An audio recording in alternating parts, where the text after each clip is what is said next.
पालघरमधल्या महालक्ष्मी यात्रोत्सवाला आजपासून सुरुवात झाली आहे। चैत्र पौर्णिमा म्हणजेच हनुमान जयंतीपासून सुरू होणारी यात्रा 15 दिवस चालते।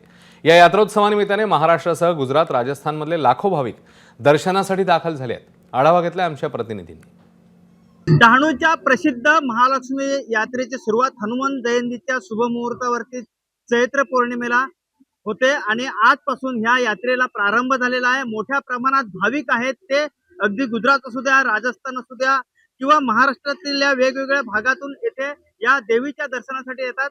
मोठ्या प्रमाणात ही यात्रा आहे ती सुरू असते आणि या यात्रेमध्ये जी दुकानं आहेत ती मोठ्या प्रमाणात थाटली जातात। पाळणे असतात किंवा करमणुकीचे जे साधनं आहेत ती ह्या यात्रेमध्ये मोठ्या प्रमाणात आहेत। एकूणच पाहायला गेलं तर ही यात्रा शासनाच्या नियमाप्रमाणे 15 दिवस सुरू असते। मात्र ही यात्रा त्याच्या पुढेही लांबते, ती साधारण महिनाभर चालते। कारण ह्याच यात्रेमध्ये येथीलचे जे पंचक्रोशीतील नागरिक आहेत किंवा इतर भागातील जी भाविक आहेत ते ह्याच यात्रेतून आपल्या पूर्ण वर्षभराची जी खरेदी असते ती करत असतात आणि त्यासाठी ह्या यात्रेमध्ये लाखो भाविक आहेत ते येत असतात। एकूणच पाहायला गेलं तर नवसाला पावणारी अशी ही महालक्ष्मी देवी आहे, अशी आख्यायिका आहे ती इथे सांगितली जाते।